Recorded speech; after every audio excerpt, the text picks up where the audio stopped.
ಕನ್ನಡದ ಬೇಡಿಕೆಗಳು ನಿಮ್ಗೆ ಹೇಳೋದಾದ್ರೆ ಬೆಳಗಾವಿ ಉಳಿಸಬೇಕು, ಬೆಳಗಾವಿ ಉಳಿಸಬೇಕು, MES ನಿಷೇಧ ಮಾಡಲೇಬೇಕು, ಗಡಿನಾಡು ಬೆಳಗಾವಿ ಅಭಿವೃದ್ಧಿ ಆಗಬೇಕು, ಕನ್ನಡಿಗರಿಗೆ ಉದ್ಯೋಗ, ಗ್ರೇಟರ್ ಬೆಂಗಳೂರು ಬೇಡವೇ ಬೇಡ, ಗ್ರೇಟರ್ ಬೆಂಗಳೂರು ಬೇಡವೇ ಬೇಡ, ಉತ್ತರ ಕರ್ನಾಟಕ ಸಮಗ್ರ ಅಭಿವೃದ್ಧಿ ಆಗಬೇಕು, ಕಲ್ಯಾಣ ಕರ್ನಾಟಕ ಅಭಿವೃದ್ಧಿ ಆಗಬೇಕು, ಇಡೀ ರಾಜ್ಯದ ಗಡಿನಾಡು ಬೆಳವಣಿಗೆ ಆಗಬೇಕು, ರಾಮನಗರ ಹೆಸರು ಯಾವುದೇ ಕಾರಣಕ್ಕೂ ಬದಲಾವಣೆ ಆಗಬಾರದು, ರಾಮನಗರ ಜಿಲ್ಲೆ ಹಾಗೆ ಇರಬೇಕು, ರಾಮನಗರ ಹೆಸರನ್ನು ಇಟ್ಟವರು ಕೆಂಗಲ್ ಹನುಮಂತಯ್ಯನವರು, ಇದನ್ನ ಯಾವುದೇ ಕಾರಣಕ್ಕೂ ಬದಲಾವಣೆ ಮಾಡಬಾರದು. ಕನಕಾಪುರ ಹಿಂದೆ ಕಾನ್ಕಾನಹಳ್ಳಿ ಅಂತ ಇತ್ತು, ಅದನ್ನು ಕನಕಾಪುರ ಮಾಡಿದವರು ಕೆಂಗಲ್ ಹನುಮಂತಯ್ಯನವರು. ಆ ಕಾಲದಲ್ಲಿ ಆಯ್ತು, ಯಾವುದೇ ಕಾರಣಕ್ಕೂ ಬದಲಾವಣೆ ಮಾಡಬಾರ್ದು. ಈ ಗ್ರೇಟರ್ ಬೆಂಗಳೂರು ಅಂತ ಹೇಳಿದ್ರೆ ಇದು ಲೂಟಿ ಬೆಂಗಳೂರು ಅಂತ ಇದರ ಹೆಸರು. ಗ್ರೇಟರ್ ಬೆಂಗಳೂರು ಅಂದ್ರೆ ದರೋಡೆ ಬೆಂಗಳೂರು, ಗ್ರೇಟರ್ ಬೆಂಗಳೂರು ಅಂತ ಅಂದ್ರೆ ತಮಿಳರು, ತೆಲುಗರು, ಮಲಯಾಳಿಗಳು ಮೇಯರ್ ಆಗ್ತಕ್ಕಂಥದ್ದು ಗ್ರೇಟರ್ ಬೆಂಗಳೂರು. ಗ್ರೇಟರ್ ಬೆಂಗಳೂರನ್ನ ನಾಶ ಮಾಡುವ ಚಿಂತನೆ, ಈ ಬಗ್ಗೆ ಸಮಗ್ರ ನಾಡು ಸಮಗ್ರ ಬೆಂಗಳೂರಿನ ಸಂಪೂರ್ಣ ಜನ ನೋಡ್ಬೇಕಾಗಿದೆ. ಕೆಂಪೇಗೌಡರು ಕಟ್ಟಿದಂತ ಬೆಂಗಳೂರು ನಗರ ಇಬ್ಬಾಗ ಆಗಬಾರದು.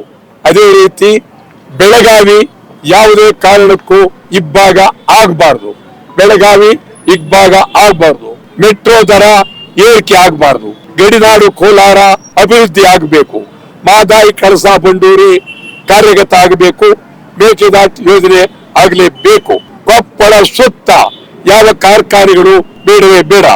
ಕರ್ನಾಟಕದಲ್ಲಿ ಪರಭಾಷೆಗಳ ದಬ್ಬಾಳಿಕೆ ಅತಿಯಾಗಿದೆ.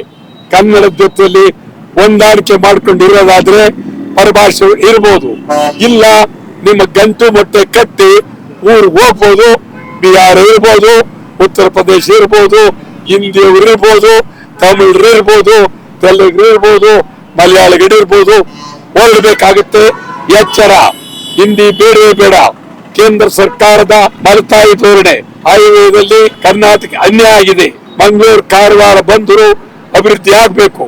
ಮೆಟ್ರೋದಲ್ಲಿ ಕನ್ನಡಿಗರಿಗೆ ಈ ಸಮಗ್ರ ಕನ್ನಡಿಗರ ಬೇಡಿಕೆಯನ್ನಿಟ್ಟು ಇವತ್ತು ನಾವು ಈಡಿಗಾಯಿ ಹೊಡೆಯುವ ಮೂಲಕ ಸುಮಾರು 1 ತಿಂಗಳಿಂದಲೂ ಈಡಿಗಾಯಿ ಚಳವಳಿ ಮಾಡ್ತಾ ಇದ್ದೀವಿ.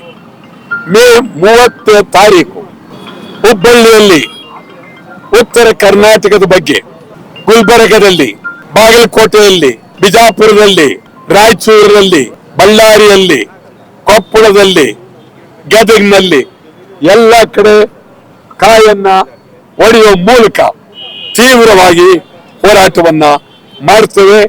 ಇದು ಇವತ್ತು ಹೇಳ್ತಾ ಇದ್ದೀನಿ, ಮುಂದಿನ ತಿಂಗಳು 30ನೇ ತಾರೀಕು ಇಡೀ ರಾಜ್ಯಾದ್ಯಂತ ಕನ್ನಡಕ್ಕಾಗಿ ಹೋರಾಟ ಹುಬ್ಬಳ್ಳಿಯಲ್ಲಿ ಆರಂಭ ಆಗುತ್ತೆ.